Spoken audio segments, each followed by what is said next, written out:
Okay, guys. Somebody asked me about if the 121 and the 57 works on any of these amps, and it does. There are a million mic combos out there that people have that they use for various reasons.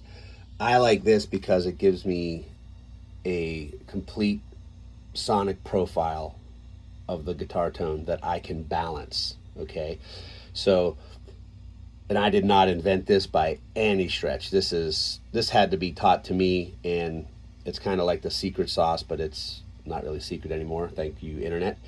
But the concept is your 57 is your high end, your crispiness, your sharp edges, your brightness. The Royer's a ribbon mic. So ribbon mics tend to be a little bit more rounded, a little bit more, I don't want to say low endy, but a little more body. Okay. And I highly recommend too, if you do this configuration, go out to Royer and get one of these little mic clips that holds both of them. Because what this does is you can position the 57 as close to where you need the diaphragms and the ribbon to line up to have cancellation of phase cancellation.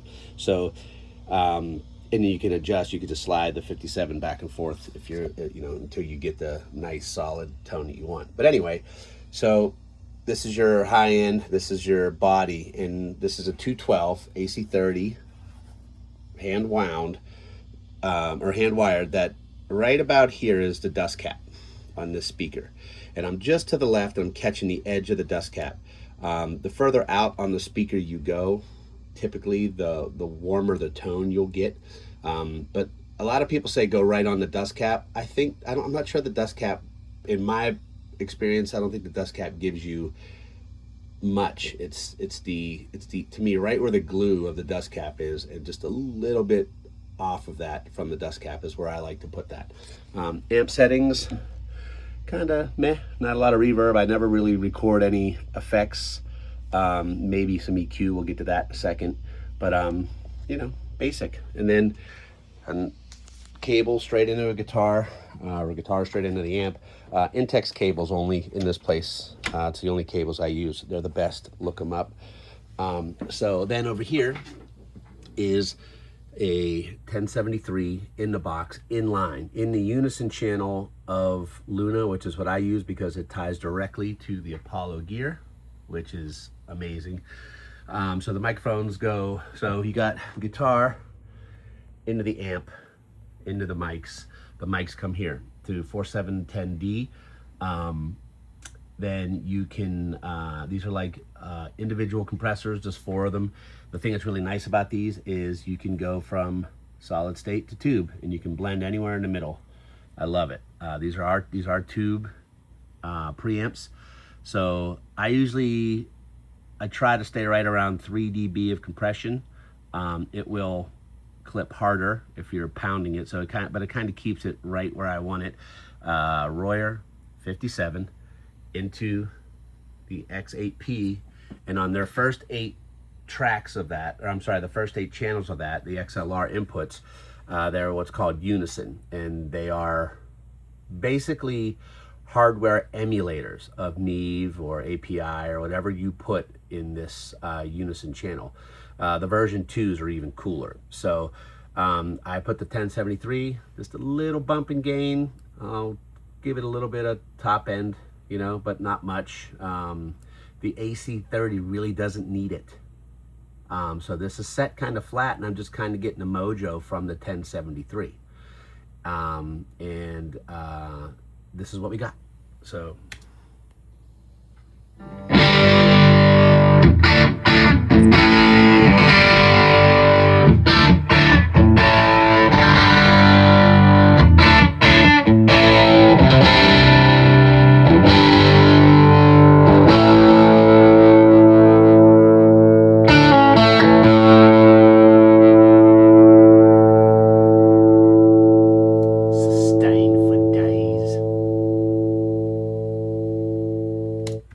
one of the things that I had to be taught was I was always recording too hot. most of, if you watch when this is played, watch the levels.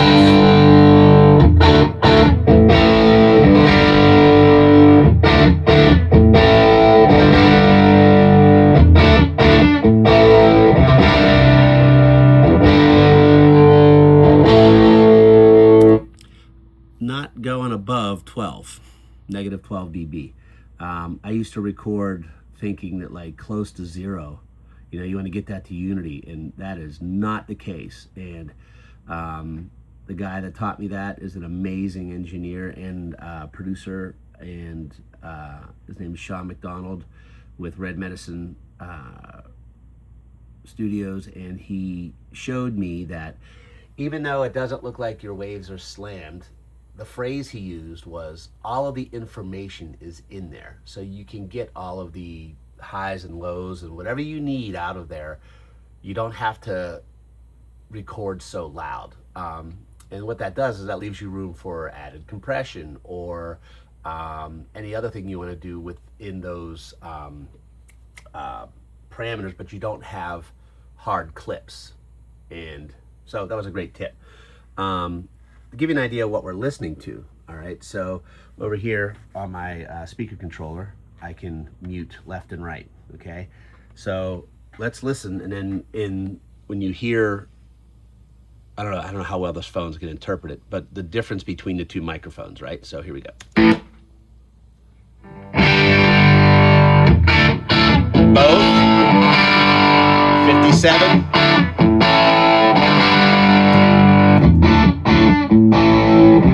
That's the Royer.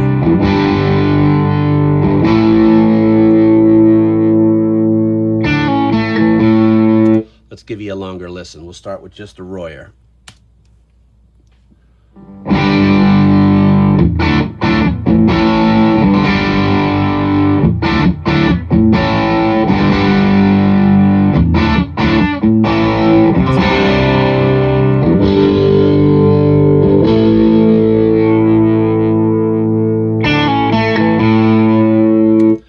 These going in right now, just because I want to hear the differences, I have it panned hard left and hard right. So the Royer's over here, and here is the 57.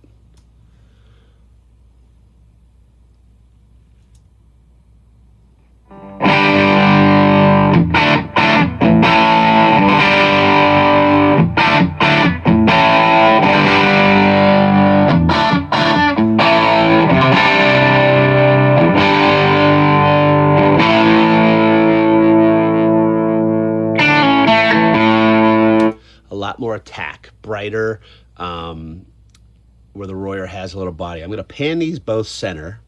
I normally don't do this, but I'll pan them center. And then this is both of them together.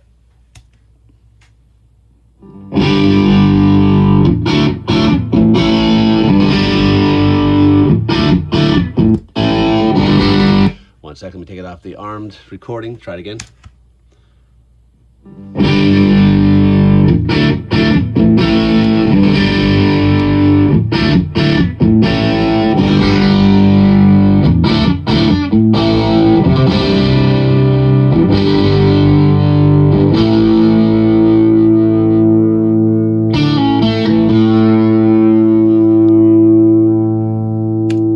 That's both centered. So, you know, if I want a little bit more separation, so to speak, or if I want both of them over to the left or the right, depending on how many other guitar tracks I have. But typically, for just that configuration, if it's one guitar and then you double the track, so you'll have two tracks like this, and you get really nice full-bodied guitars. I've always had great success with it. I don't know if it's like I don't think it's any big secret. You know, now, but that little microphone right there just adds a lot of nice, like, you know, chub to the tone. And then of course the 57, usually you see those on snares or anything where you need, you know, a full range. These have a lot of nice high end. There's some from the 70s, I think, that are I've heard, not 70s or 80s, but they're older, that they've been modified. I want to say condenserless, but that doesn't sound right. But you know, everybody has their shtick with these, and it's pretty tried and true. It'll work on any of these amplifiers. Um, it, it's it's to taste. So you can even, some people do it in two separate tracks. I like to do it in stereo just to keep my what do you call it? My guitar tracks to a minimum. Because you get 5,000 guitar tracks, it's just, you know, less to worry about, and it's really compiling one tone. So you'll see when it plays, you'll see the VU levels are left and right. They're a little different because it's two different microphones.